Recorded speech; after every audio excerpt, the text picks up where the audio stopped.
Which one of you wants to be the guest? Let Techno be the guest. He's Mr. Popularity. He Oh, was on All Gen Gamers. oh god. You were too. Such a noob.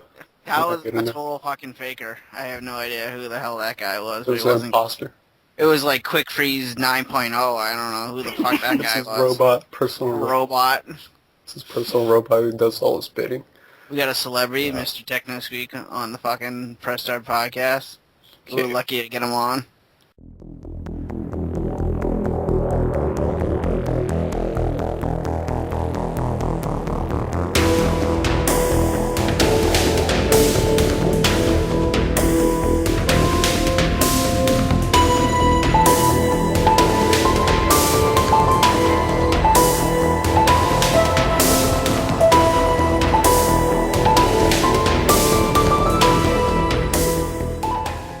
Hello everyone and welcome back to another episode of the Press Start podcast. This is episode 24 and as always, two amazing co-hosts joining me today.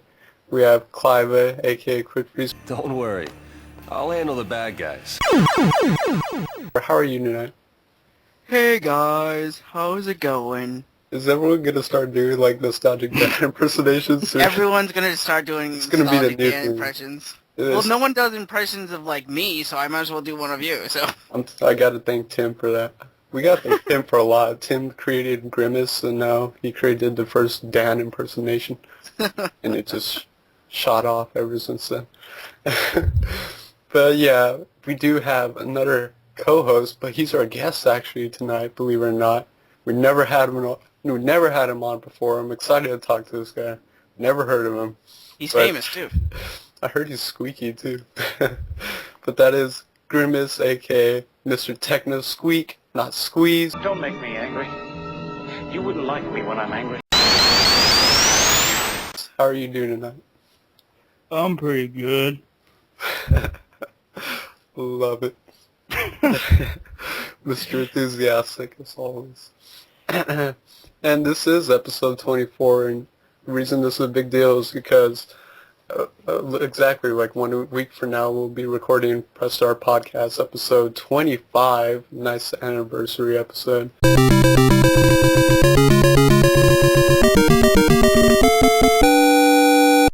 And we mentioned it last episode, but we will be doing a live podcast, so that'll be on twitch.tv. I haven't made the channel yet, but most likely it's going to be twitch.tv/pressstartpod. You'll be able to find us there. We're still working out the dates, but we'll be sure to let you know. I'll probably make a video or something and let everyone else know. And we'd like to see all you there in the chat. Yeah, why don't we let kind of like our listeners kind of like comment below and like tell them like what would be the best day? Because we're kind of thinking what, Friday, Saturday, like what would be the best day? And what time? Like, because we usually record at what? Yeah, we're what is it? Thursdays at 10 right now is our usual schedule. So yeah, so maybe like earlier probably, or what day works. Yeah, just let like the listeners know, like, is Friday at 10 good, or is Friday at 9 good, or Saturday at noon? You know, like, yeah, whatever. We're taking suggestions. We're open for suggestions. Yes.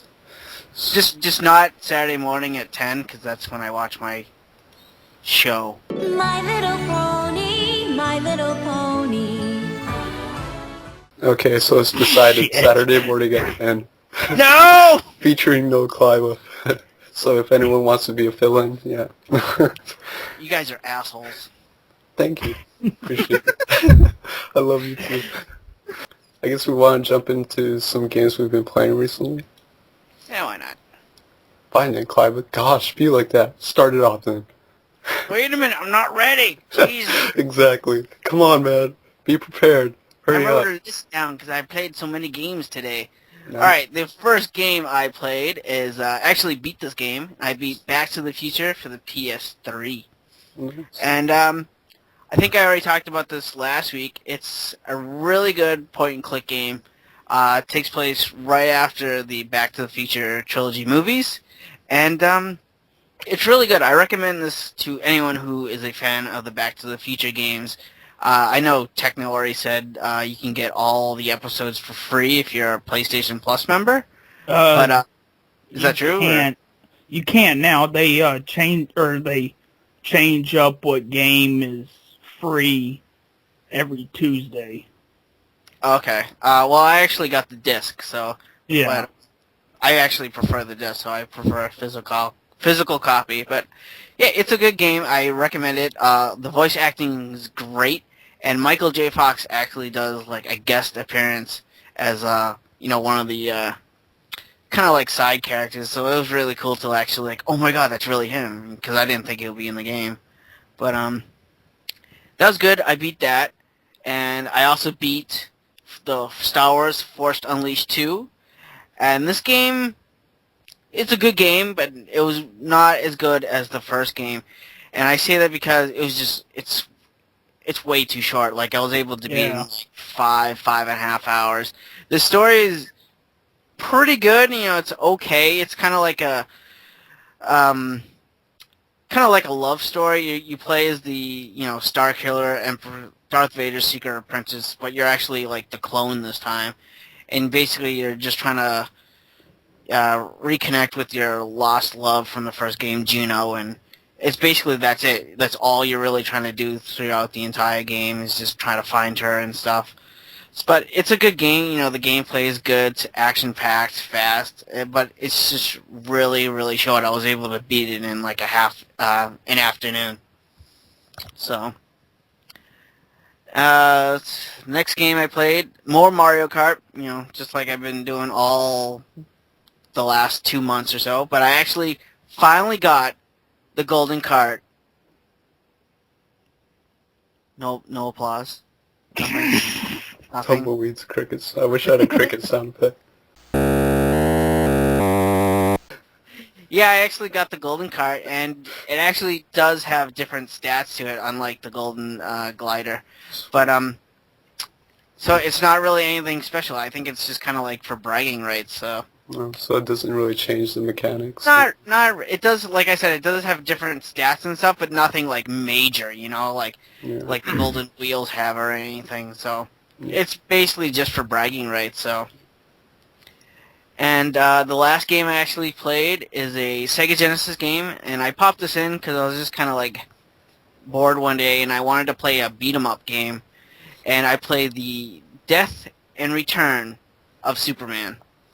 And this game is actually really cool. I played it a lot when I was a kid, and basically you just play out the story of the death of Superman in the comic books. And first off, you start off like, as Superman, and then you do that until you fight and defeat Doomsday.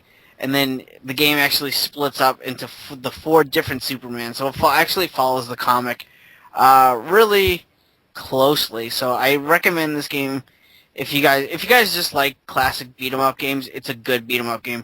And it's actually one of the better Superman games. I know there's not a lot of them out there. Superman 64. But I recommend this game if you guys just want a good beat 'em up. It's kind of like the Turtles in Time and stuff. It plays in that exact style. So, but that's it. That's all the ones I've played throughout the week. Very short list. Oops. And I beat a lot of them. Oh yeah, beat it. Beat it. I don't know, that's what I was thinking too. All right, Techno, what have you been playing? Well, You can't say Jack and Daxter. why can't I? Because this is not a Jack and Daxter podcast. This is a gaming podcast. Jack and Daxter is a game, though. That's to be debated. Man, Questionable. fuck all this hating on Jack and Daxter. Okay, Jack and Daxter is amazing. No, to be honest, I was actually thinking about picking that up. Yeah, you should. I don't know why you don't have it yet. Now that it's $20. Bam. Anyways, playing some Jack and Daxter. I don't know why, but I haven't, I thought I would, go through it the first game really fast, but I'm kind of trying to not. I want to, I don't know, the word for it, but not beat it so fast. Ha ha ha. You want to take your time with it. Yes, there you go. Whatever. Played some more Sonic's Pocket Adventure on the Neo Geo Pocket Color. I need more games for that damn system. I'm getting kind of bored with it since Sonic's the only one I have for it. Yeah, should pick up some new ones. They're not too expensive, the games. And then played some more Mighty Final Fight on my Sharp Twin Famicom. Oh yeah. Yeah. And I didn't know that Mighty Final Fight came over here on the NES. I thought it was a Japan exclusive, but I was wrong. And played some I don't remember when was this. Like I played with some people like Gamester on some Simpsons arcade on 360. I saw that. Yeah. And we played Perfect Dark, not Zero, but the first one on 360. And that was fun as hell. And I got Final Fantasy IX.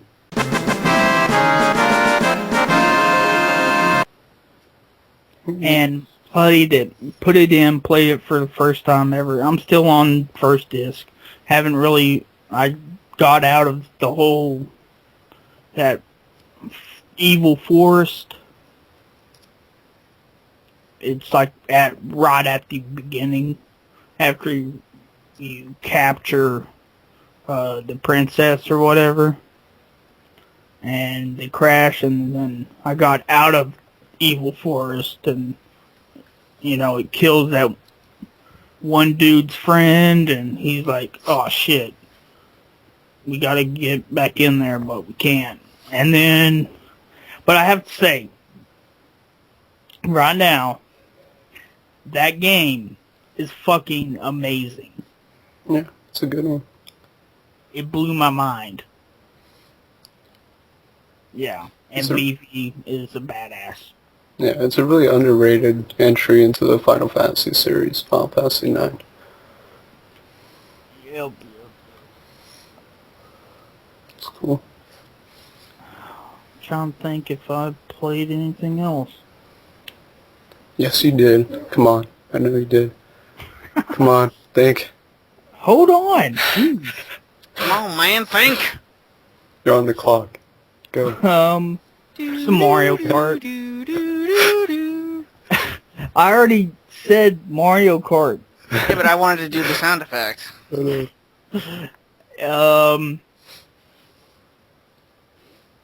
the hell? I didn't play any of my Dreamcast.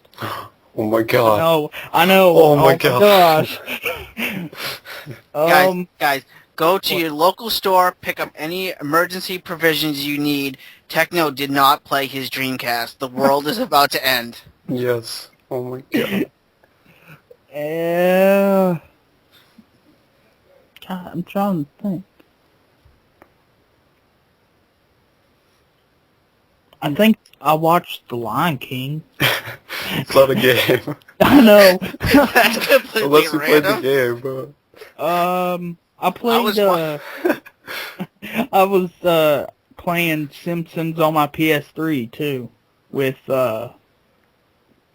Phantom Jest, and I downloaded the demo for my PS3 of that Gotham City Imposters. Mm-hmm. It's pretty fun. Yeah. I heard it's pretty broken though as a game. Like there's a lot of problems with it. I didn't know that, so. Yeah. Yeah. Online multiplayer, I guess, it's kind of still, it needs a patch basically. you know, I think that's it. God. So, what was I watching this week, if we're gonna know? We don't want to do what we've been watching recently, because then we know what Clive talks about every episode. No. Okay, it's not all about those guys, okay? And No. I was actually watching The Walking Dead last week, and I love that show. And Milo Puggers. I was watching Power Rangers on Netflix. Good for you. Yeah.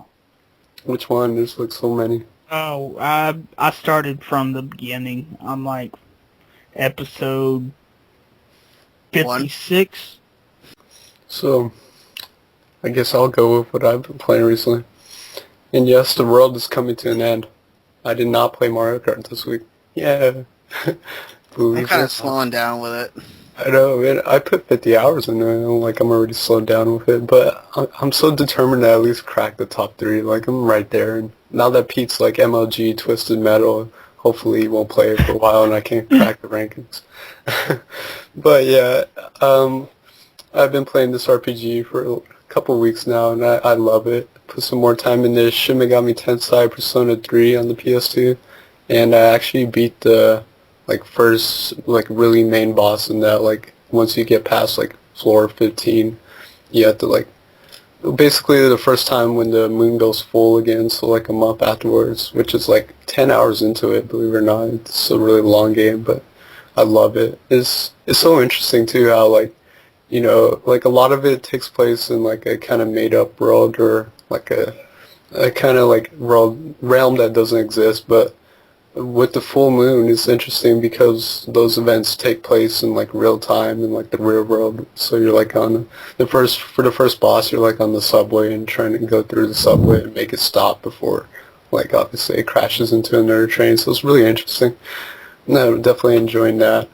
And I played a little bit. Well, actually, I played a good amount of this PSP game that I recently got. It's a really obscure PSP game. It's called Hammering Hero. It's a game published by Atlas, and basically, it's actually based off I looked it up, it's based off a really, really old school game. I can't remember, from the early 80s I'm talking about in Japan, but it's basically a side-scrolling action game where you play as this, kind of hero in Japan, and he has, a hammer, but, he can change his, job, so he can be, a sushi chef and, hit people with, big-ass fish or something, it's really, I'm not joking, it's really obscure. It's really, really odd. It's a really awesome concept. The game looks great, but sadly, I hate to say it, the game suffers from some of the most horrible controls I've ever had to play. It's so sad too. The game, the character is really sluggish. He moves super slow, and I don't know if that's them trying to kind of portray him carrying the big hammer, but that didn't bother me too much. The main problems that I noticed is it seemed to suffer from a little bit of button input lag. So you press a button and a second, 2 seconds later it finally do the action, and that really threw me off. And sometimes the hit detection is really off. You almost really old school games where you have to be dead on or else you won't hit the enemy. If you can imagine that. So you have to be dead on in order to hit these enemies, and it becomes frustrating over time. But I'm still willing to give it a shot. I mean, it wasn't completely unplayable. Sometimes it was good. It's just sometimes it was a little monotonous to try and play it. But the concept of it and the obscurity and just all the humor that's injected into it, it's a really funny, interesting game that makes me want to keep playing it. But on the Xbox 360, put a little bit more time into Red Dead Redemption. I beat a couple missions on that. Didn't play that for too long, but I just beat some missions, and that was it. And this I had a lot of fun with because Mikey's Monarch convinced me to try it out, and I always wanted to try it out. And I played some Uncharted 2 multiplayer actually, and I had so much fun playing the multiplayer. I mean, we did the team deathmatch, and then we did some of the survival co-op with the waves and all that. It's such a fun game. I can see myself kind of getting addicted to this multiplayer. FPS and all that is really hardcore, but something about a third-person shooter doesn't involve too much skill. There's some skill involved, but it's a very casual game for the most part, and that's what I love about it. You can tell everyone's just kind of just kicking back and having fun, just playing this game. No one's being like really anal about anything or obsessing over kills and whatnot. We're just like having a blast shooting each other up. It gets really crazy and hectic at times. So much fun. And the taunts, the taunts are hilarious in the game, but I had so much fun with that. And we did the waves, and the waves was a really challenging mode, but it really forces you to play like as a team. So like you have like 3 of you, and you really want to stay close to each other because like there's these chokers, as they call them, who come from behind and just like choke you to death, and then you need someone to melee them off you or something, so you can't do anything. So you need your teammates, and there's also like if you kind of get like close to dying, you have to be revived by a teammate. So that kind of aspect. So it forces you to really play as a team, and that's actually a lot of fun. And there's like a treasure grab mode where you have to like get the treasure from one area to another and survive waves. So definitely, if you people have like Uncharted 2, I know Uncharted 3 is out, but I heard, the multiplayer is just like really similar to that too. But if you have Uncharted 2, it's a really fun game to play online. They're really quality. And if you see people have seen my mystery unboxing, I got a Bandai Wonder Swan color, and I've been playing the games I have for her, basically. The first one's called Deco Tra, which actually abbreviates to Decoration Truck. And this is a really obscure game. It's basically a drag racing game with semi-trucks.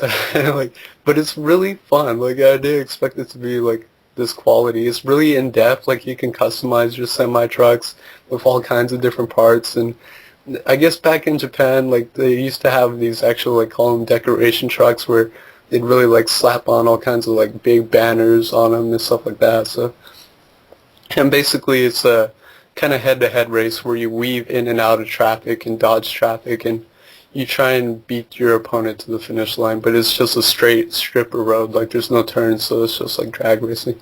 It's actually really fun. And this is a really fun one. It's pretty much almost like a Smash Brothers kind of game, but Digimon Battle Spirit. And it's basically a Smash Brothers meets like Digimon. Like you just fight in a kind of 2D arena against another Digimon character. And you almost like the Smash Ball when you get that. Like there's this little item in here where you get it and you transform and become this like really powerful kind of being. It's really crazy, really over the top. The controls handle really well. It looks great too, almost like a Game Boy Advance game. So that's a really fun game. And a sports game, Wonder Stadium, which is a baseball game made by Namco on there. It's pretty quirky, pretty good controls actually. It's kind of in-depth for a baseball game, but that's actually really fun. And this is a really super simplistic puzzle game, but it's super simplistic yet super addictive. And it's called Mingle Magnet.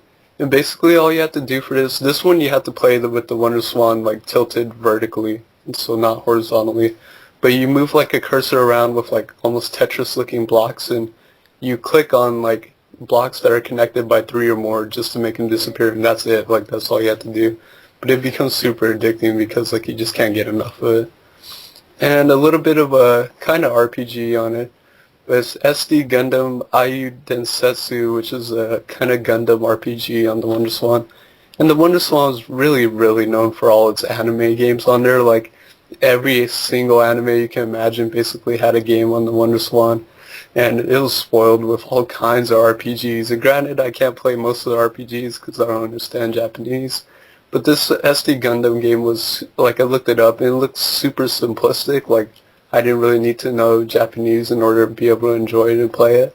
And it's pretty standard affair. You go to like towns and you have an overworld map and move around in random encounters. So with the random encounters, it's basically shifts to like a 2D kind of burst style, and it's basically almost like a turn-based RPG. You just select like simple commands like attack and defend, use items and stuff like that. So really standard affair, really enjoyable though from what I played.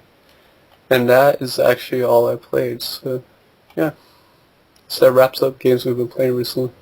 Yay! Yay! Small celebration.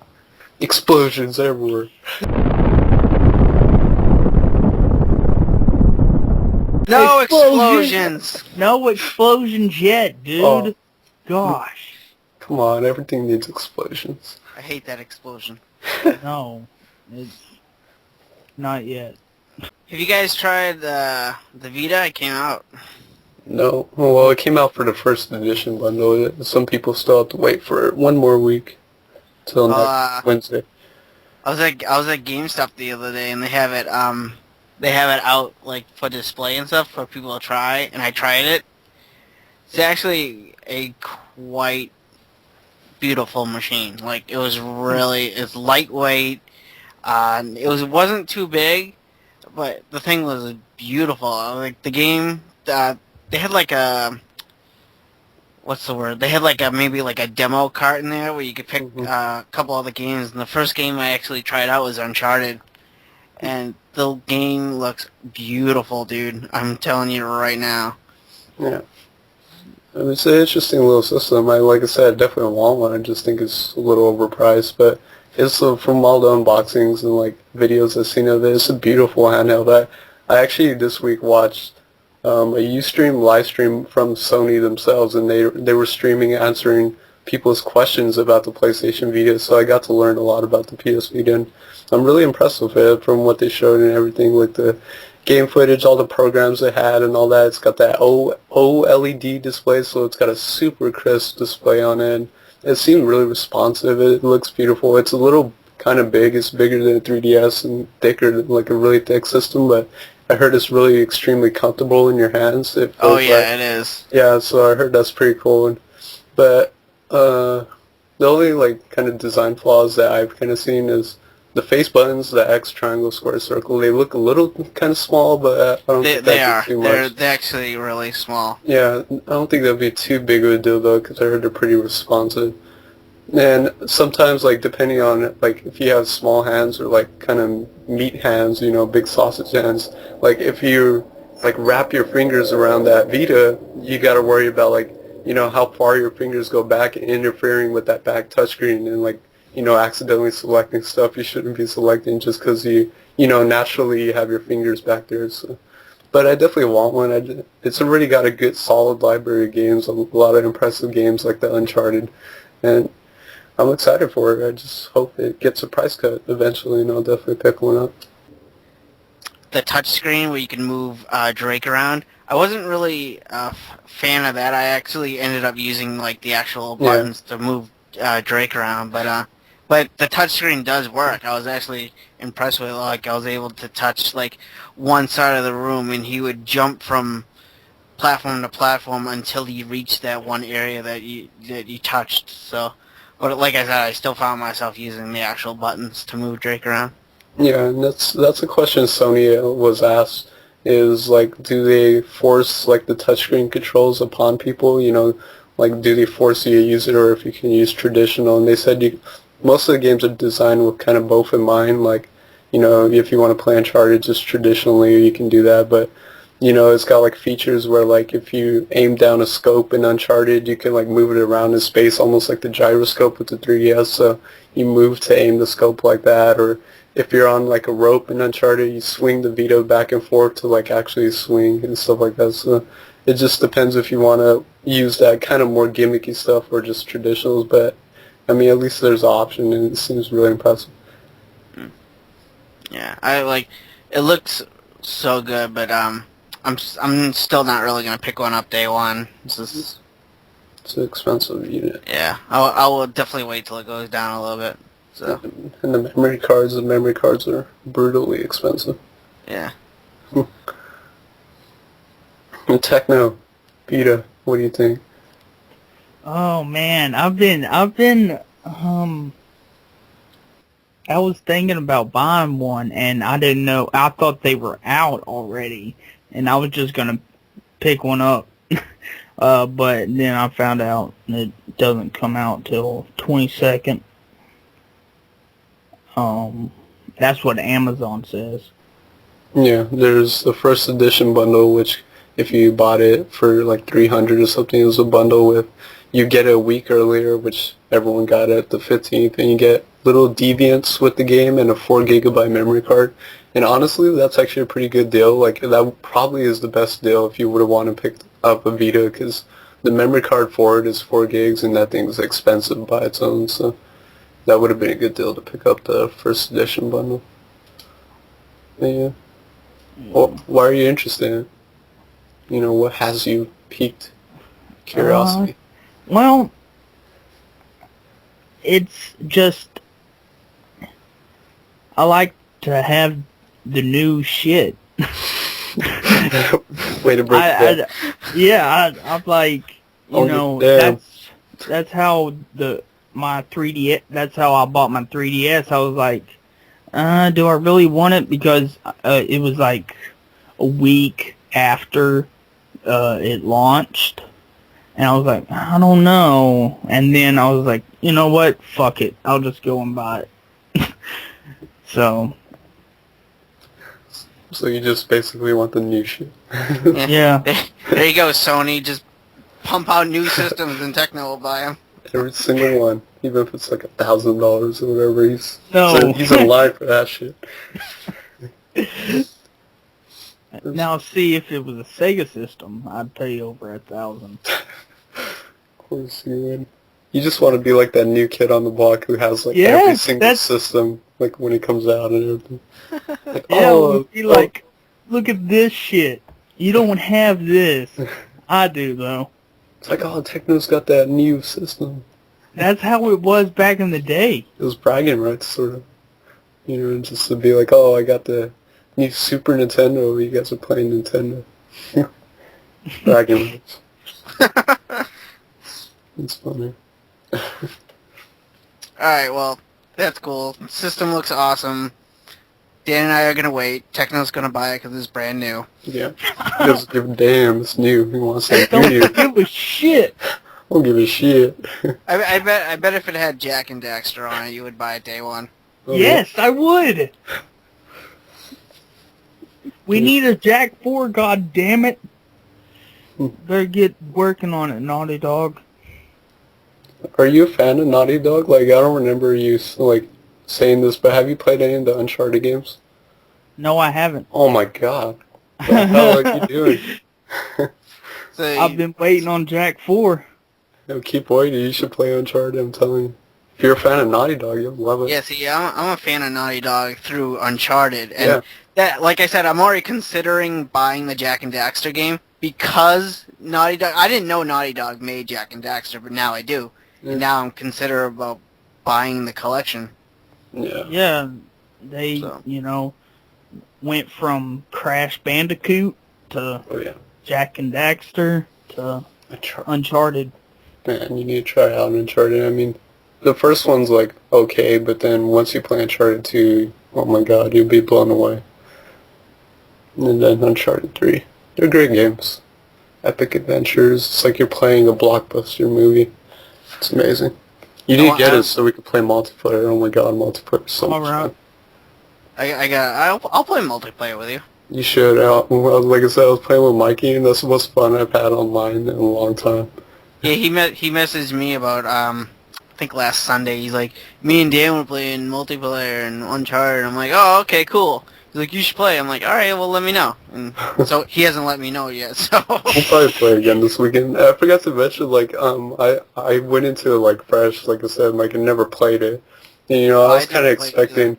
Yeah, I was kind of expecting to do bad, but like I was always like middle of the round, like all the time. Like I had no problem like getting kills and stuff. Like once I learned like the mechanics online, so I got all kinds of kills with like rocket launchers and stealthy kills, just coming up from behind and stabbing them. It was so much fun, and it was so much fun. Like I didn't expect to do as well as I did.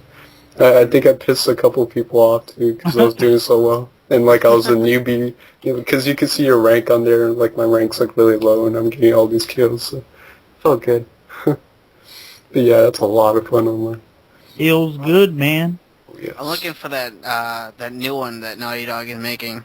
Oh yeah, The Last of Us. Yeah, that looks good. I really want to get that one. Like I said, like because it's Naughty Dog and from Uncharted. Exactly. I love that. Yeah. Yeah. I actually want to talk about one more thing before we get into news. Go for it. Okay. Well, you guys have heard from All Gen Gamers that book Ready Player One. Mm-hmm. Yeah. Have you guys gotten a chance to read it or listen to it or anything about it? No, I looked it up. Nope. I was trying to find like an audiobook. We'll probably get the audiobook sometime. But I got the audiobook. I actually downloaded the audiobooks through a torrent, and I could actually send you the 2 files if you're interested. And I listened to it, and oh my god, this is like the coolest book I've ever listened to in my entire life. It's pure, like if you know video games, if you're from the 80s, you know, like old classic music, this is like, you definitely gotta listen to it. Like I've sent this like audio file to like so many different people, telling them you have to listen to it. You're gonna be hooked. No, but basically what the book is I won't spoil it, but just like a brief thing. It's about like this billionaire. He's probably actually richer than $1 billion, but like he dies. But before he dies, he records a message that he sends to everyone in the entire planet. Basically, what this message says is like, you know, I created an Easter egg inside this massive MMO that's basically overswamped the entire Earth. Everyone's playing this massive MMO. And basically, what you have to do is you have to find 3 different keys inside this MMO to unlock 3 different gates to find this Easter egg. And the first person to find this Easter egg will inherit his entire fortune. Now, the way you find these 3 keys is like, this guy, this billionaire was totally into like the 80s, like everything, music, TV, movies, video games. There's so many references in this book. And basically what these players of this MMO have to do is basically they dedicate their lives to basically reading every book, watching every movie, watching every TV show that this billionaire used to watch when he was a kid, when he was growing up in the 80s, just to find the smallest, tiniest little clue that could possibly lead to, you know, one of these keys to unlock one of these gates. So, like, I recommend, like, if you are a gamer, which, you know, we all are, or if you just, you know, grow up in the 80s, definitely give this book a try. If you read it like the first 2 chapters. If you listen to it, listen to the first 2 chapters, and I guarantee you're going to be hooked on this book.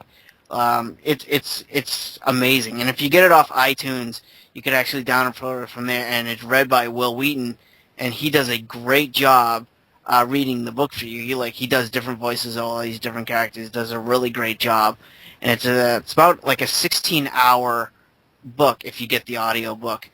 And I can't stress enough. This is like one of the greatest books I've ever listened to. So you guys definitely gotta get it. I've been really interested in hearing like everyone talk about it. And like I said, like I was kind of browsing trying to find like the audiobook, so I definitely want to listen to it. Listen to the book. It's great. Yes. Sweet. Alright, you guys can get into news. I don't give a shit now. Go ahead. I Do don't your give stupid shit. news. Cliva has just left the podcast. Bye, Cliva. See you next week. No! News. I've been fired. It's news time. It's news time. We need to come up with a name for that shit. Yeah, it's news time. That's our name. It's news time. That is a creative. Okay. Yes, very creative. Well, Nintendo. New console. Nintendo's new console. The Wii U, or whatever it's gonna be fucking called. The Dolphin. Yes. The Dolphin. Super yes. Dolphin. You know what that calls for? Explosions!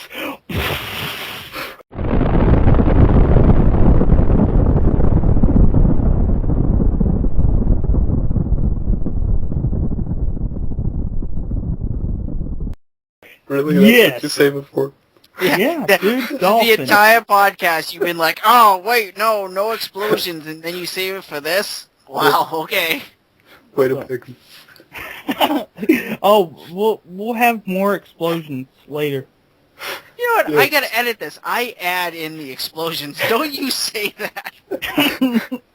I say when there's explosions. God damn it. Okay, so, anyways, their tablet controllers will have HD displays. Yes. Awesome! The Wii U features a new controller that supports a built-in touchscreen that can run games off the Wii U console. It also features a built-in mic, which was previously announced according to the patent filling. The Wii U could be outfitted with voice recognition software, and players could give voice commands in-game. Nintendo also states that one or more additional microphones may be provided on the front or the back surfaces of the controller. So, yeah. I wonder how they're going to use the microphones. Ed Boon teases Mortal Kombat vs. Negotiations. I totally pronounced that wrong. Negotiations. There you go. Mortal Kombat vs. Street Fighter might be in the works. Ed Boon posted a tweet about a meeting one of the Capcom staff, Seth Killian. I was going to say Krillin, but whoops. To discuss about a crossover of Mortal Kombat and Street Fighter. Quote, yes, catching up with you two. Looking forward to our first Mortal Kombat vs. Street Fighter meet Mortal Kombat vs. Street Fighter or Street Fighter vs. Mortal Kombat. Winking smiley face, unquote. That was Ed Boon's tweet. It's possible that Ed Boon is trolling because he trolls all the damn time about Mortal Kombat.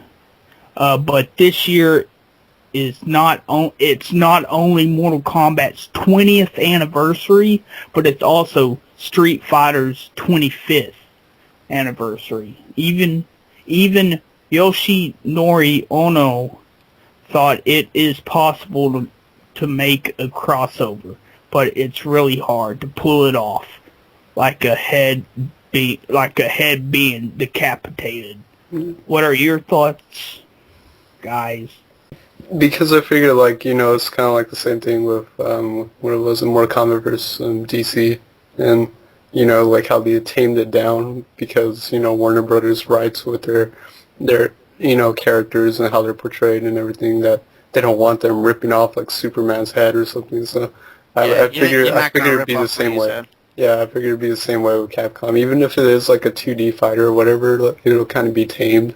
Maybe it has like a little mild blood, but I don't expect them to be like fatalities or nothing. If anything, I would probably see it more as like a Street Fighter versus Mortal Kombat, because then that makes sense, because Street Fighters aren't really violent, and then they could just kind of use the same Street Fighter engine with Mortal Kombat characters and make like 2D movesets in that kind of realm with no fatalities. So a Mortal Kombat versus Street Fighter, that doesn't make sense, but Street Fighter versus MK, that might make sense.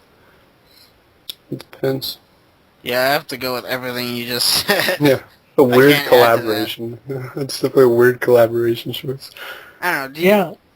Do you guys think that they're like this whole Street Fighter versus thing, like, it's kind of getting a little out of hand though?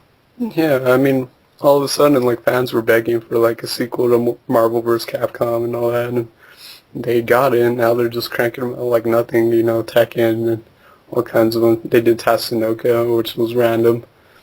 If anything, I want a new SNK vs. Capcom so bad. So bad. But yeah, that's just me. I know people like Marvel, but I want King of Fighters. I want to play as like Iori versus Ryu and all that. I love King of Fighters. Yeah. Yeah, but if this does happen, do you know how many people... They would buy it. People would buy it. Yeah, I would definitely buy it. Because, remember back in the 90s, you got your MK fans and then versus your Street Fighter fans, and, them bitching at each other saying, oh, MK's better. No, Street Fighter's better, And then this would be perfect. I don't know. Because I think they would still bitch because like if they're fighting each other and like they're gonna be like, oh, Scorpion's overpowered and all that, or oh, Ryu's Hadouken or whatever is so cheap on this, and, and they're still gonna be complaining, just like any like competitive online. They're gonna be complaining about overpowered characters, and Street Fighter will complain about the Mortal Kombat characters that they're cheap or something. That's bound to happen. Yeah, with little 12-year-olds. Yeah. No, it's all are online. I've played Mortal Kombat online, and there's a lot of 30-year-olds being, you other motherfucker, you're like, I've had people scream at me because I beat them in Mortal Kombat. It's not just 12-year-olds. Yeah, stop spamming that cheat move. It's so cheap. Yeah, actually, Mortal Kombat, the new one, was the first time I've ever heard the term turtling. I don't even know what that is. That's basically like, basically when you just duck and just keep hitting the punch button. Just like light little taps until you win. That's funny. It's basically you just play defense and you just keep hitting the same button over and over. But be punch or kick. But yeah, it's the first time I've ever heard turtling before, and someone called me a turtle. Yeah. Turtle. No one ever called you a turtle or said you were turtling online. Well, turtling comes from like RTS games. It's where you're building your base or whatever, like in StarCraft or Command and Conquer, where you build your base and you're not really attacking, you're just holding back and building a fuck ton of shit. Yeah, I know what you're talking about. Yeah, you're playing defensively. Yeah, pretty much. Yeah, well, that may be true. I don't know. I've never heard that before. But for fighting games, I guess it might be relatively new. I don't know. But in Mortal Kombat, that's where I heard it, is where people turtle, like, they block all the time and they get in, like, a couple punches, a couple kicks, until they whittle down their enemy's life. It may be for both genres, I don't know, but I'm just talking about the fighting game genre. Well, yeah, right now. yeah, I know. I mean, it could probably be for anything, really. Yeah, anything where you're being really overly defensive. Yeah. Which is, it's not a bad strategy. Like, I play a lot of fighters, and I like to play defensively. Like, I play Ryu in Street Fighter, and the way I play is I usually wait to see what my opponent does, and then I counter their actions. Like, if someone jumps at me, I'm going to do a Shoryuken, get them in the air.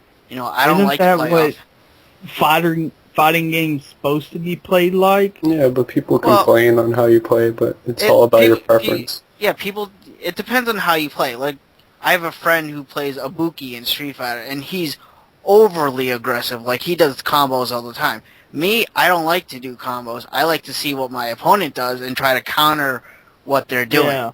Like, I play defensively, but I've played a lot of people who play offensively. So it's just a matter of preference. So. Yeah, that could be for any game too. Like, oh yeah, I found myself like on Uncharted 2. Like this weekend, I was kind of defensive. Like, I know people were like run out there and just guns blazing. I kind of like held back and stayed my ground, wait for people to like kind of pop up and then duck and cover. I was really kind of defensive about it. Whereas other people are really aggressive and like go after you hardcore. Yeah, like, let's see, another instance is like maybe Halo. I play Halo with a lot of friends of mine, and the way I play Halo more offensively. Like, I'll go out in the middle of the field, start blasting everything with a needler or assault rifle, and I get a friend who's amazing with a sniper. He'll stay back, and he'll just pick people off. He's not playing offensively, but he's not playing too defensively either. It's just the way people play. It's just totally different, so. Yeah. There's no wrong way to play any video game. No. Yeah. It's just, and if you get mad at somebody, it's it's basically your own fault sometimes. So. Yeah. So stop turtling, Techno. Yeah. I'm sorry. I don't know. Next news story. Yeah, there you go. Okay. Vita developers might be jumping ship to the 3DS. Yeah. If you have been keeping up with the sell figures overseas, the Vita hasn't really been much success so far.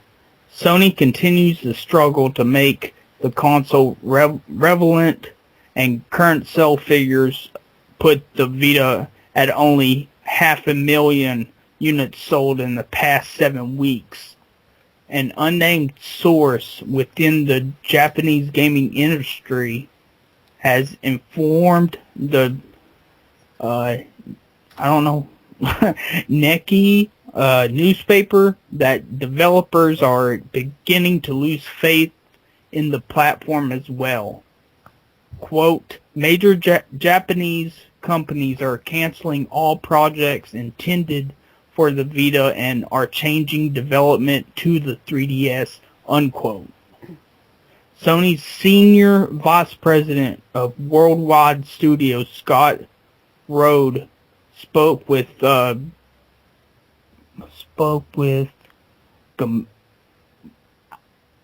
Commerstra. I don't know how you pronounce that. It's probably not right, but yeah, good probably. enough. Yeah.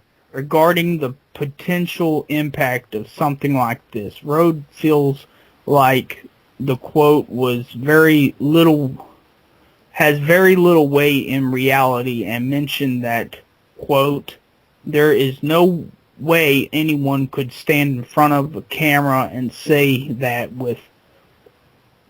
all developers are changing focus from one platform to another, no matter what it is, unquote. Sources of information like these don't actually appear to point to any trends in the eyes of Sony, but that doesn't mean the Vita is doing well either. Sony's argument is that every platform gets a chance to have a hot streak, and that is something that is, quote, constantly changing, unquote. My only question would be, when will it be the Vita's turn? Dun dun dun. I actually have a news story to go off this because I'm not looking at it, but I've heard about it a lot recently. Yeah, it's sold poorly in Japan, but I think it's actually going to do really well in America because recently Sony announced that in America their PS Vita commercial campaign is going to be one of the biggest campaigns they will ever have. They're spending about $50 million to advertise the PS Vita in America. Like they said on the live stream, that they said that basically you wouldn't be able to like walk to the store, like, you know, listen to stuff or, you know, go anywhere without seeing a PS Vita ad. And they actually debuted their first like PS Vita TV commercial on that live stream. So it seems like they said they're spending about $50 million to push the Vita. So the sales figures will go up. But, you know, as for developers and all that jumping ship, I mean, if your project is designed for that, I mean, that's kind of quick to just, you know, judge a console that's been out for literally a day now. You know, it's like, why don't you wait just a little bit longer and just see how it works and translates. I mean, that's pretty quick to just jump ship, but if they want to do it, I mean, it's their choice, their business. Whatever they feel will be more beneficial for them in the end. Do you know what got me to buy a PS3 or ask for one for Christmas? No idea. Kevin Butler. Yeah, he's a good personality. He's a really good personality figure. That was really smart of Sony to make, you know, kind of personality like that. Because, like, even just watching all the commercials for the games and all that, it makes you kind of want those games and everything. Yeah. And he's funny as hell. Yeah. Yeah, so, I mean, it's really early on, but, you know, whatever developers feel is best beneficial for them as a company in the end is what they will do. And if they want to switch over to 3DS, then they can do so. What does Quick Freeze think? Really, I have no idea. You know, companies are going to do exactly what they want. You know, if they feel that the Vita is not, you know, the way to go, then they're going to abandon it. Just like, you guys already mentioned. But I also agree with what Dan said. The thing just came out. Like the bundle, it's like a day old. It's still coming out a week from now. Give it a chance. Like I tried it out. It looked amazing. I tried it out. It looks great. So I say give it a chance. It's like I would say at least give it like 6 months. If you don't like it after 6 months, then yeah, switch to another system. But Yeah, you need to give it a fair shot. yeah, like I'm impressed with the Vita. I'm still not gonna pick one day one, but I'm impressed with it. So Yeah. Next news. penis. That's a good news. This just in, penis. This just That's in, penis. Oh, and this just in, Clive bought DuckTales, or Darkwing Duck. No, he bought Darkwing Duck. on the NES, just so you guys know. There you go. Yeah, I just got Darkwing Duck. It's so awesome. I love it. That's And I got 2 copies of Little Mermaid. You can never have enough Little Mermaid. Dude, Lukey Games sent me 2 copies. I know, you told me. Dude, we should, like, talk to them and be like, hey, we're, talking about your company Sponsor. sponsor. I've talked about them so much, too, on my channel that they should pick me up as a sponsor. So, Any more news? yes. Next news story. This one's a short one. I got like 3 left. 2 are short, and 1 is kind of long. President and CEO of Activision, Bobby Kotick, joins the board of directors of the Coca-Cola Company today, applying his business talents to the makers of the most popular carbonated beverage in the world. Can flavored based DLC be far behind? Question mark? Oh, sweet. Can you imagine that, like, in the future or something, like electronic soda, and you can change the flavor by just pressing a button or something? It's like, I want vanilla Coke, now I want cherry Coke, That'd be awesome. Yeah, I don't know. That's interesting. Yeah, it's just kind of weird. Yeah. And next story, the people behind Mass Effect 3 will hoist copies of the sci-fi game into space with weather balloons. Well, why? That's why I want I to feel know why. obligated to ask why. I don't know. It doesn't say anything other than it will send it next week, and gamers in Berlin, Las Vegas, London, New York, and Paris, and San Francisco can track via MassEffect.com, catch, and play them. I don't understand this at all. Is there an elaborate way of giving away free copies of the game? It's like you walk out in the front yard and there's a copy of Mass Effect 3, and you're like, okay. It's kind of, I don't know. It's weird. Yeah, to say the least. All right. Yes. Next news. Right, let's do this. All right, let's do this. Metal Gear Solid Snake Eater 3D is not out yet. This just What the demo That was is. very breaking news. You That's one of those, like, no shit. Like, answer responses, like, no shit. these fucking news stories. What the hell? Go on. I hope there's more. Continue. I hope there's more to that. Metal Gear Solid Snake Eater 3D. The demo is out on 3DS right now. Go download it. It's cool. I played a little bit of it. And after you're done sneaking around on Solid Snake Eater 3D, Metal Gear Solid Snake Eater, they have now on the Wii Virtual Console Strider. So, yeah. That's cool. Strider is awesome. It's cool. The Virtual Console's been getting a lot of awesome games lately. Like, they finally ported over Chrono Trigger. And they're doing a good job with the Virtual Console. It's like, you know, the Wii's pretty much dead. Yeah. And then they're like, oh, hey, let's port all these awesome games. Yeah, towards the end of the system's life cycle. Yeah.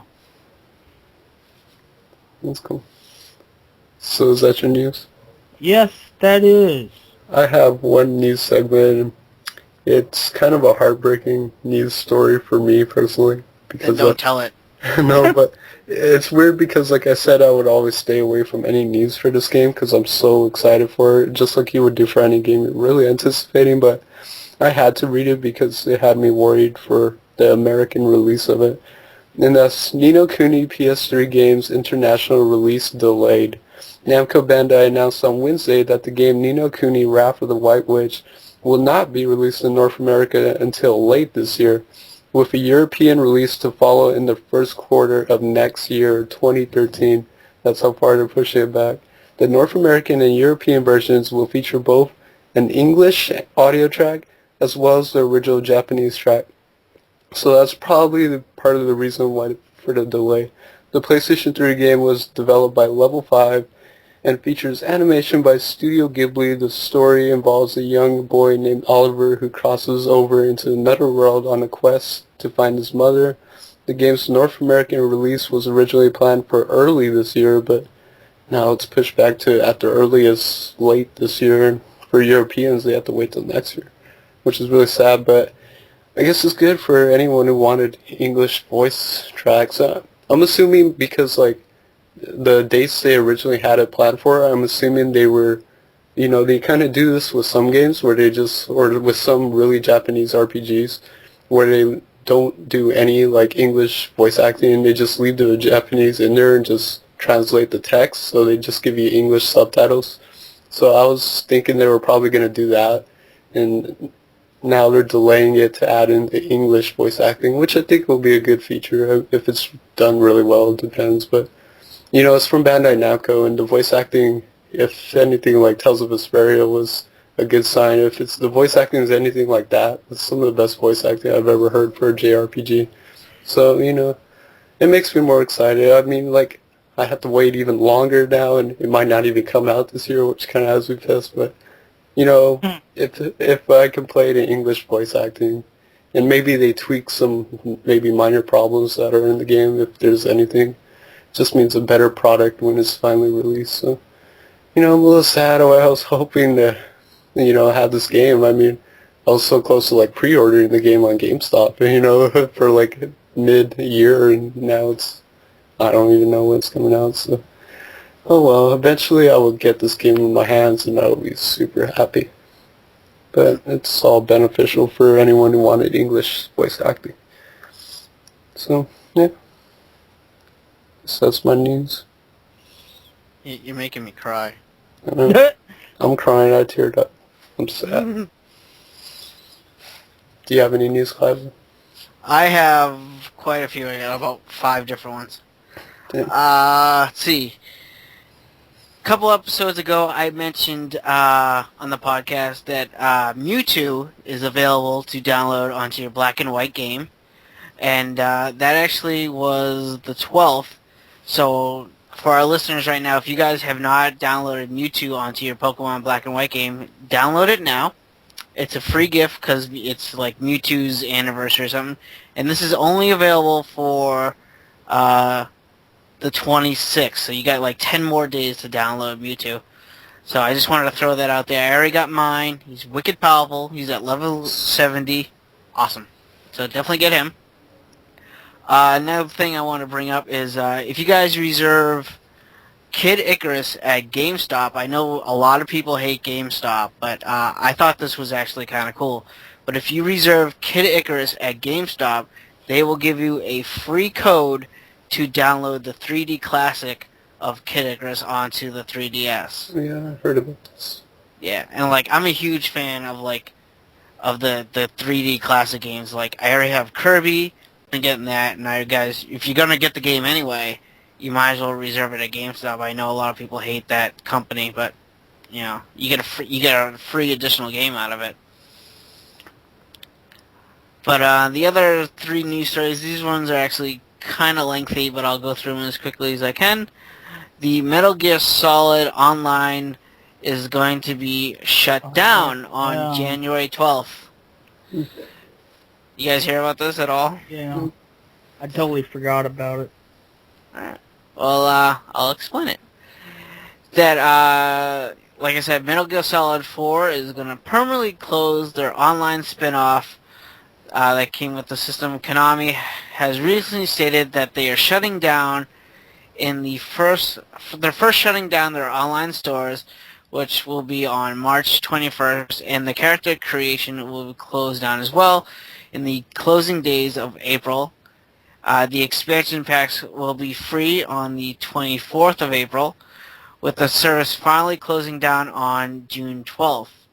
And this game has lasted for 4 years now, so 4 years people have been able to play this game no problem, but now they're finally shutting down. I don't really know a lot of people that play this game. I know I don't, so I don't know how bad this affects people, you know. Techno, have you played it? You seem to know quite a bit about it. Yeah, whenever I got my PS3, I bought MGS4, and I played the shit out of that online. Out of the online. It was my first online game I played on the PS3. It was really fun. So. Yeah. Sadly enough, the servers are actually being closed down. So, kind of sucks, I guess, if you played the game, but. But the next news story I got is numerous Final Fantasy XIV servers are also getting shut down. It's according by Lodestone that the 18 available worlds are going to be merged into 10 on March 27th. The rest of the servers will be shutting off. The players are, of course, able to keep their characters, their items, so at least they won't fall on hard times. Reports from Square Enix say that they had a change of heart thanks to the fan feedback they've been receiving about the server merger. Due to everyone being so pissed off, the merger has been delayed until the process is reassessed. So, it sounds like they're going to merge the servers anyway, but it's just being delayed because apparently they're pissing off a lot of fans. I didn't know people still play this game. I thought it was like totally broken. 11? No, 14. 14. Oh. Yep. So. I didn't know people played that. Yeah. Well, I thought it was horrible. It's a ghost town. Yeah, well, some people still play it, but I guess they're really pissed off that they're going to merge 18 servers into 10, so I don't play the game. I don't know anyone who plays the game, so I don't know how bad this will affect those players who do play the game, but they seem generally pissed about it. So, but they're not being totally shut down like Metal Gear Solid. They're just making the servers smaller. It's probably cost a lot to keep all 18 up and running. And if no one's using it, like not a lot of people are using it, they're just trying to condense it probably and save money. Yeah. But, see, my last news story is, this one's actually a rumor, so I don't know how true this is going to be, but the Ubisoft 2012 lineup has hit the internet, and they have about 6, 7, maybe 8 games on this list, rumored to come out for the following year. The games are Far Cry 3, going to hit the PlayStation 3, Xbox, and Microsoft PC. I Am Alive for the PlayStation 3, Xbox. Tom Clancy's Ghost Recon Future Soldier for the 360, PS3, and the PC. Tom Clancy's Ghost Recon Online for the PC and Wii U.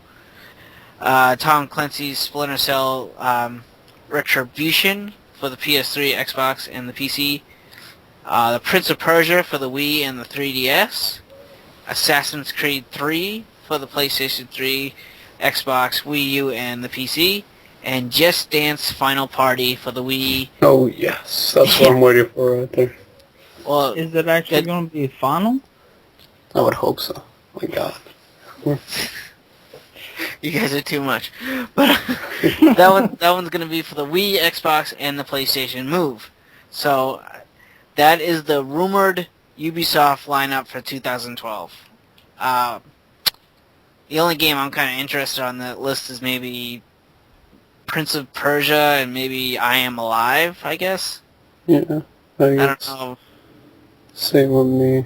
But the one thing that stuck out to me when you were reading it is, I know it's a rumor, but you said Ghost Recon Online for PC and Wii U, and these are supposed to be games that come out this year, so that would mean the Wii U would come out sometime this year. Yeah. Well, yeah, That was they true. already, Nintendo already said that the Wii U's coming out Christmas season. I didn't hear that. I don't know, that still seems a little too quick to me. Yeah, I don't know about you guys, but that just seems a little too quick for me. I don't. But Nintendo has their habits of being kind of secretive sometimes. Like, 3DS kind of came out kind of fast, and that was kind of a detriment to itself, coming out too fast. But I think what they're going to do is they're going to go to E3 and, blow everyone out of the water and, debut all, like, the factual information about the Wii U, everything it could do, and then they're going to say, and it'll be available holiday this year, you know how they like to do that. Yeah. So they'll probably do something like that, but if not, I mean, that's the thing, they've been so quiet about it that we have no idea how far along in the development it is. They can have them boxed up and ready to go right now, who knows? Just never know. Yeah. But that's all the news stories I have, so... Yay. Yay! Explosions! Explosions everywhere!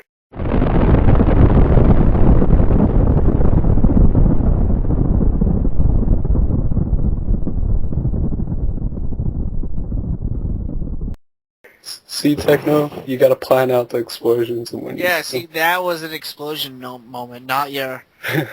Yeah, what the hell do you save your explosion for? I don't remember. What are your first, like, Don't even news stories? remember. Like, something you said. You don't even fucking remember. No, it was, I was saying, it was about the Wii U controller. I was Yeah. like, Yeah, I I remember. was talking about the Wii U, and I said, or whatever the fuck it's gonna be called, and Clava said, the dolphin. I was like, yeah, explosion! That's not explosion worthy. Oh,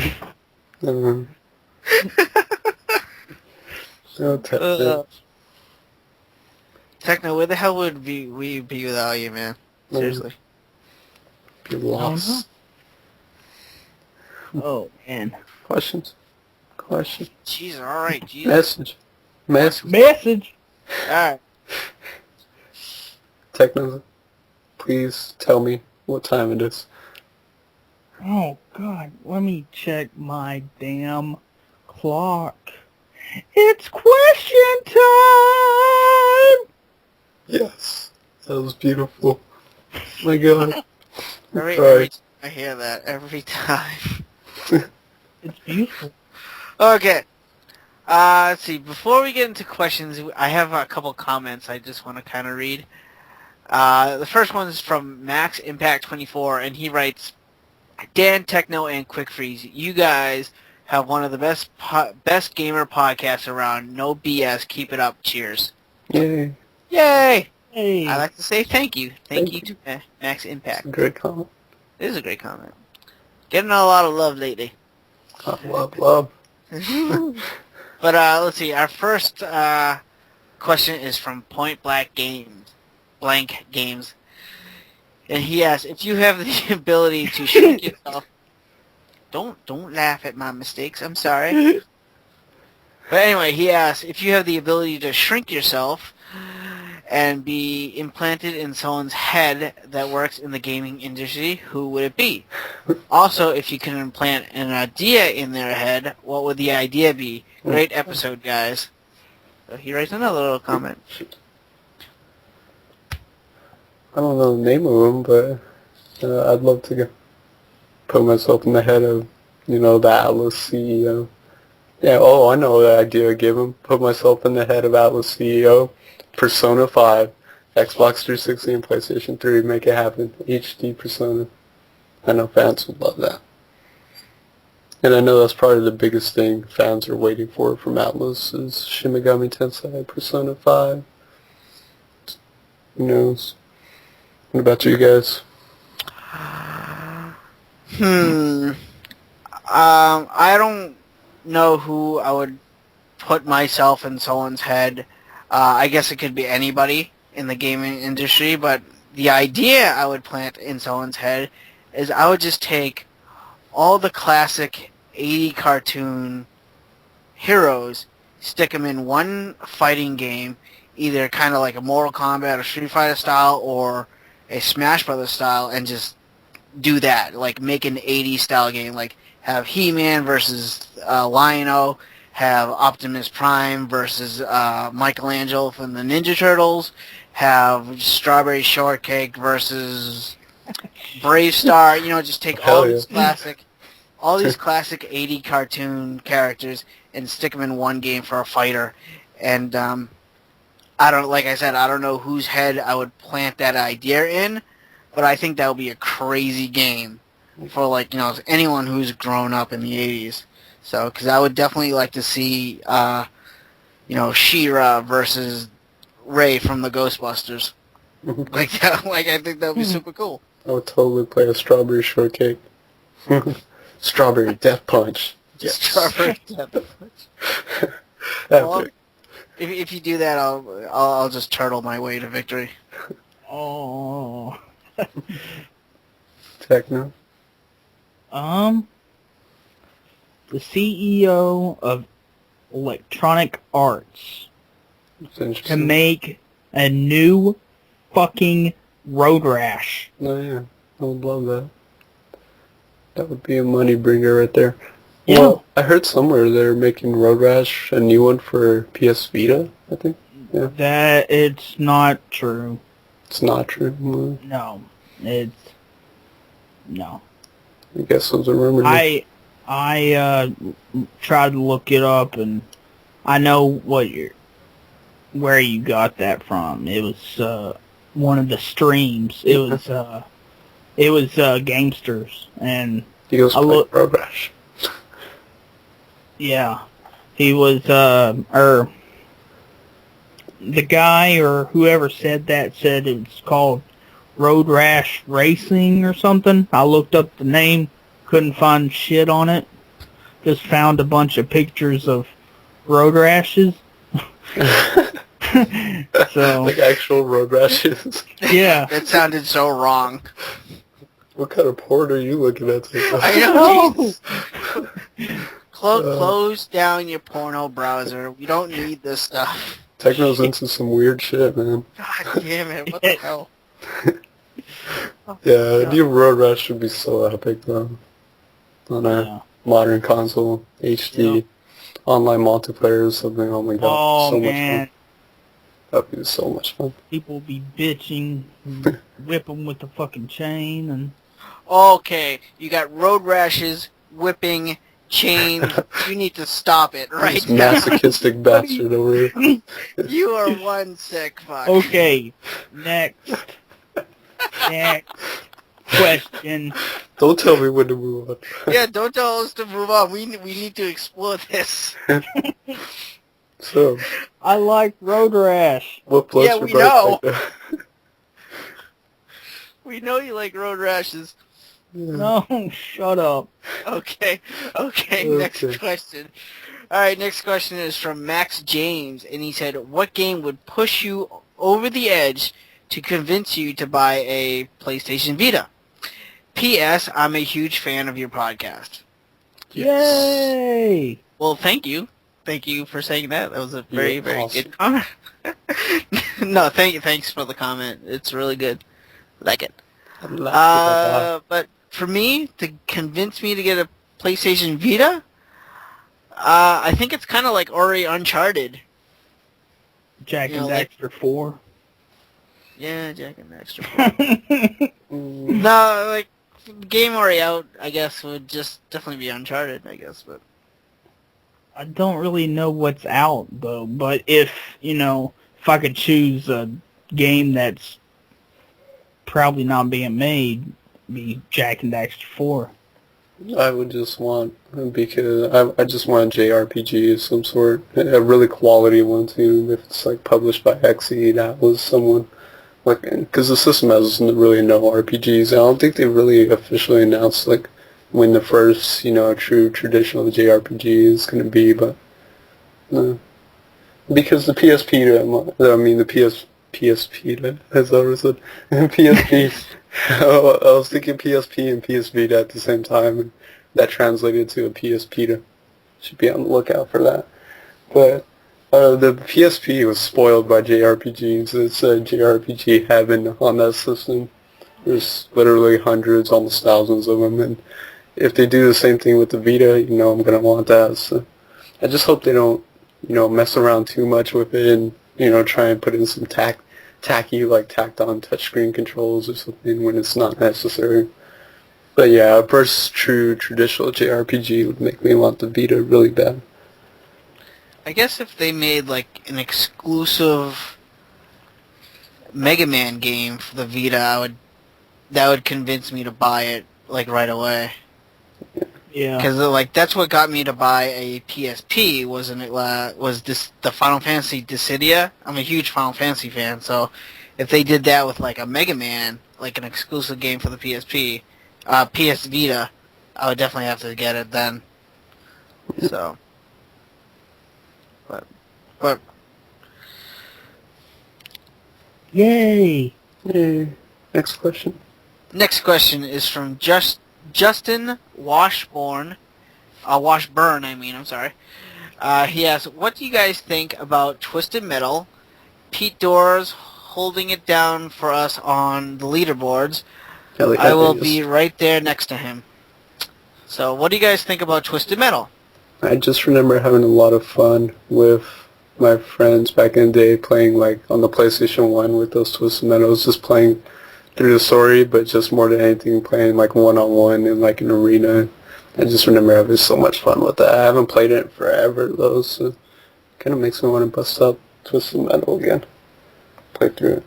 But yeah, Pete's a beast online. I've been watching some of his live streams. He was number one. He was once like number one overall in everything, like XP, kills, damage. But I think he got bumped since that. But yeah. What about you guys? I'll tell you guys right now, I've never played a Twisted Metal game in my entire life, and I don't really plan on playing one at all. Like, I've seen videos of this new one, and it looks cool, but, like, I don't really see the appeal to it. Maybe that's because I've never played a Twisted Metal game, but to me it just looks like, any other game, like, with cars. It could be like Grand Theft Auto, for all I know. So. Twisted Metal is basically like a battle arena car, kind of deathmatch thing. I know what it is, but like that idea, it doesn't appeal to me. Yeah, and that's what's like. If you haven't played one, then it's not really a game geared towards single player. It's geared towards a game that you play competitively or cooperatively or something. Go through a story with someone else, or more than anything, you just kind of battle with your friends online. So it's more of a multiplayer game in this sense. Yeah. Yeah, like, I could see, like, if I go over a friend's house and they're playing it and they throw a controller in my hand, I'll try it out, but, like, say, like, if you or Techno say, hey, I picked up the new Twisted Metal game, do you want to buy it too and play it with me? Honestly, I would say no, because Oh, well, I'm not gonna throw down the $60. I'm not gonna throw down the $60 for a game that I have no idea or I don't know what it's about. But if I'm able to play the game for free, then yeah, I'll give it a try. So Yeah. that's just my experience in Twisted Metal, is that I just don't have any. Yeah. And I don't want it right away. I eventually want it because they actually did give it a really good kind of single-player experience this time. And there's like boss fights, like epic boss fights with the cars and stuff like that. And it's rated M for mature, and it's like really more gory and stuff, and it's really outrageous and out there. They added customizing options, so it's more in depth. But I definitely see it being a game. I wait till it's like $20 or something and pick it up. Yeah, that seems fair. But For me, it'd be really nostalgic. Like I said, like it's been forever since I played Twisted Metal. I think I had Twisted Metal 3. I still do have that Twisted Metal 3 for the PlayStation 1. And I literally haven't played that in probably at least 8 years when I used to play with my friends. But I remember having a lot of fun with that. But, yeah. what about you, Techno? I played the first and second one a fuck ton with my father. Back on the PS1. So he bought the first and second one. Alright, next question. Alright, this one's from Mikey's Monarch, and he actually asked 2 questions. The first one's kind of long, so I'll just read it out. He says, I'm doing a video over gaming culture in one of my courses, and I was wondering what comes to your mind when you think of gamers. What are some words gamers would use? I'm going to start recording the recording process hopefully next week with an HD camera I'm renting, so hopefully it will be released onto my channel at the end of March. So that's his question, is what comes to mind when we think of gamers, and what are some words gamers would use? Honestly, when I think of gamers, I think of the community. I think of people sharing their experiences, people helping each other out, talking about games, having fun playing games, stuff like that, like just have fun with people you talk to on a regular basis. Mario Kart's a good example. Yeah. I definitely think of the community aspect of gaming in general. Whether you're on YouTube or whatever, just there's communities for everything. Like even if you're not on YouTube, you develop friendships with people you might play like Black Ops with all the time, and you become like buddies and play that. It's a community where gamers in general, we like to play video games and relax and have fun, but we also develop relationships and have a lot of fun with that too. And gaming in general is an industry. It's an industry. It's a corporate industry, and it really is a culture in its own. Yeah. What about you, Techno?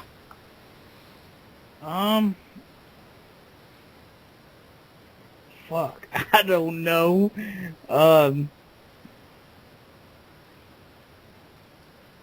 That's a good question, though. Pretty much the same. Like you two said, you become friends with people.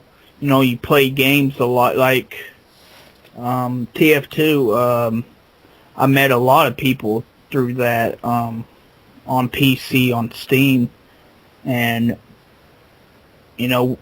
they added me and on Steam, and then I added them back, and then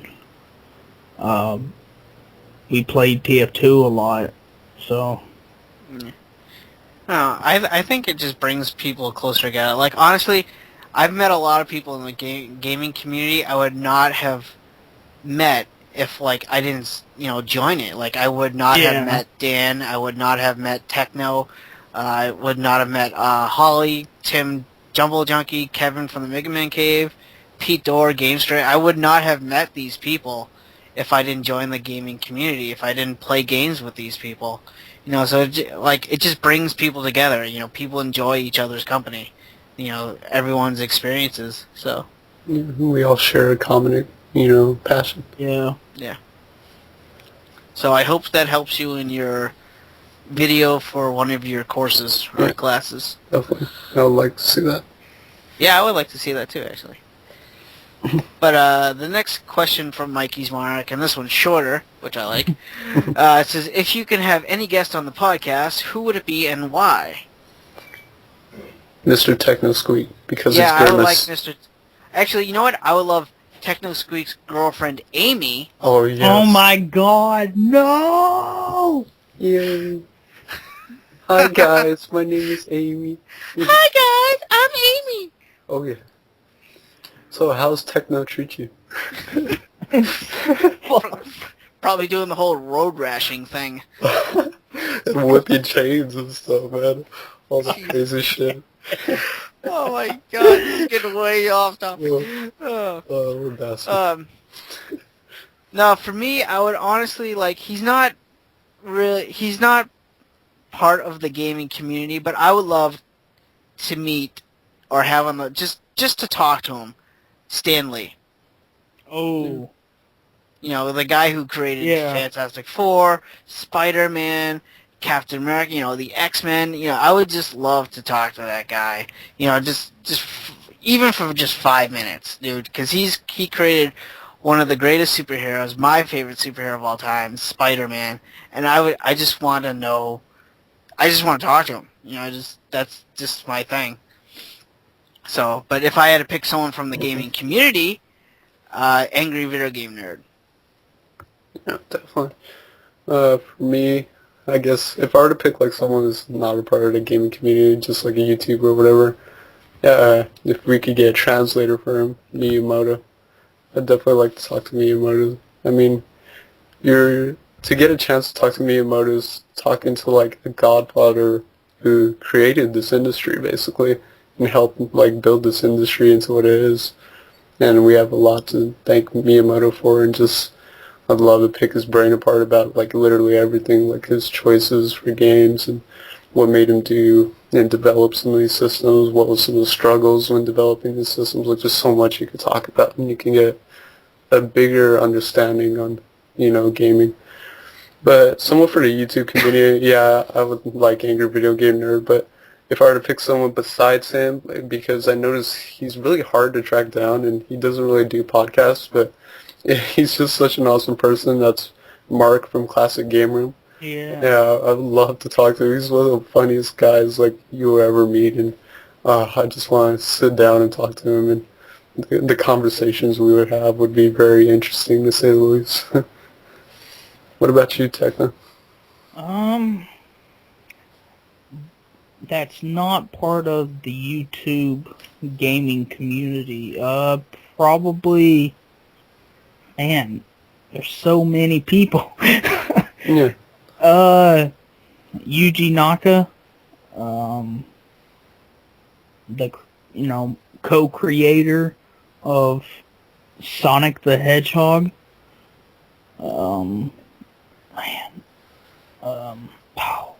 I forget his name, but the guy who did music for Shinobi, Streets of Rage. Oh yeah, I know who you're talking about too. Yeah. I forgot his name too. Yeah. But that's in the community. I'd like to talk to, Angry Video Game Nerd, Mark, and also Dave from the old school Classic Game Room. No. Oh, I know what you're talking about. It's cool, Yeah, too. the old school. Yeah, I love the old school CGI Yeah. videos. They felt like you were watching a really old school television show or something. yeah. It was good. happy video game nerd. Yeah, I love Fat Joe because I'm also Yeah. a big fan of his group too, Starship Amazing. Yeah. Love him. I mean, we try to get anyone to get on this podcast, you know? Yeah. Don't really mind, you know, if they like video games, fuck, bring them on. Because we like video games too. Alright, our last question is from Azel, and he asked, this is kind of like worded a little weird, so I'm going to try my best to read this. He says, Final Fantasy XII, love/hate game, if your least favorite Final Fantasy game, and of play lives, but Peter loves it, so that's my point. Some people hate it, some people love it. Please post this question. I think he's just asking what do we like it or do we love it or hate it? Yeah, it's basically Final a love Fantasy hate game. See, I played Final Fantasy twice in my entire life, and both times I put it down. Like, I just didn't get through it. I didn't hate the game, but I didn't absolutely love it. Like, to me, it was an okay game. I think I just kind of played it because it had the Final Fantasy name to it. But, you know, it wasn't a bad game, but it wasn't a great game either, in my opinion. You know, like, I never finished it, and I still regret it. You know, I still kind of want to play it, but I know if I pop it in for a third time, I might put it down again. I don't know, like, I'm mixed feelings. Like, I don't love it, I don't hate it, so... Sounds like me with Final Fantasy XIII. I don't love it, I don't hate it. I'm mixed.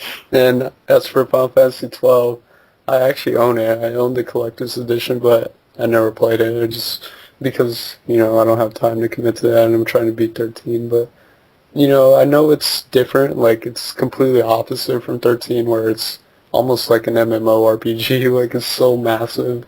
And I heard the characters are kind of stale, but, you know, I'm definitely interested in it. I mean, you know, I bought it. It means I'm interested in it, and I definitely fully plan on giving it a fair shot, like a full chance, and if it doesn't rub me the right way, I'll put it down. If I like it, I'll continue playing it.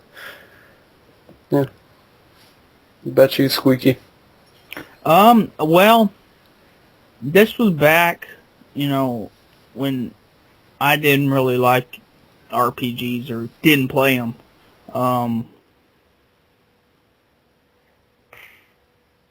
I just, you know, I looked at it, one of my friends had it. I looked at it and it didn't interest me at all, the cover of it. But yeah, it just didn't interest me. The cover of it didn't, because the characters didn't look, you know, I don't know how I would describe it. They looked ordinary. Yeah, like they didn't look badass like Vivi. Vivi. Dude, Vivi is a badass. Okay. I'm not saying he's not. I actually really like Vivi. But yeah, so I never played it, so can't say if I hate it or not. Alright, well, that's it. That's all our questions. So I want to thank everybody who asked a question, and, you know, guys, you know, keep asking us questions, because it's actually one of our favorite parts of this podcast, and if you guys have audio questions, you know, please email them to us, and we'll be happy to play them on the show. It'd be awesome. So. Yeah. I love questions. Alright, so that's about it, you guys. That is episode 24 of the Press Start podcast, and it was a good one. We learned about Techno's road rashing. And what turns them on? Whips and chains. Whips and chains, and we learned about turtling. Hopefully, you know, he doesn't combine the two. I know. It sounds like some dirty sex move or something. Turtling. I think we're gonna like name this episode like the Road Rash Turtle or something like that. Turtling. Turtling Road Rash. Turtling the Road Rash. Alright, but yeah, before we go, we just want to remind you guys that next week we are going live, and we're not sure what day would be best for people to listen, so please, like we already explained before, leave a comment below, like what would be the best time for everyone to get online with us, and because we like to get people on the show with us to say a comment, ask a question, so. Yeah, definitely. And like I said, I haven't created the official page yet, but it'll most likely be twitch.tv/pressstartpod. Yeah. So, yeah, because we would love to have people on, just, random bullshitting around. Yeah, so should love to do. So, where can our fine listeners find you, Dan? Our listeners can find me at youtube.com/nostalgicdan1. You'll find all of my latest videos. I cover a wide range of videos. I'm really random, so definitely check me out there. I also have a Twitter page, which I do update a lot with gaming-related stuff, and that's Nostalgic Dan on Twitter. I have a Facebook page. If you search Nostalgic Dan, you can like my Facebook page there, which I do update pretty regularly. And you can also follow me on twitch.tv/nostalgicdan, where you can watch me play some random games and just come in and chat with some awesome gamers and have a good fun time. So that is where our listeners can find me. What about you, Clive? Well, they can find me on YouTube as QuickFreeze4, and that's the number 4. You could also find me on Facebook. If you search for Quick Freeze's Game Room, you can like me on there. I do updates on my videos and, what we're doing for the Press Start podcast. So, yeah, that's where you can find me. What about you, Techno? Where can they find you? Well, they can find me at youtube.com/MrTechnoSqueek. It's 2 E's, not E and an A, like most people would think. And I'm on Twitter. It's same thing. So, yeah, if you want to follow me there, you can. That's it for me. Sweet. And for you guys listening to this podcast, obviously you could find us on YouTube as Press Start Pod. You can find us on iTunes if you search for Press Start Podcast. And you can find us on the AverageGamershow.com. We have episodes on there put up by Cody, Don Raiden, and you can actually listen to them there, or you can download them as well. And if you guys have any future questions for any future episodes, you can email us at pressstartpod@gmail.com, and we will answer them for the next available episode. And I guess that's it. That's episode 24. Yay. In the books. In the books. And Techno wants to go turtle some road rashes. Yeah. Actually, Techno, I got a rash right now. Can you mind checking that out for me? You don't want to tell him that. He's going to get turned. Might not turtly enough for the Turtle Club. Turtle Club. Turtle. Yeah, that's pretty much it. Bye, guys. That's it. Bye. Bye, guys. Love Bye. you. Bye. Put down the whips and chains. Yeah, you masochistic bastard. Ah! And cut.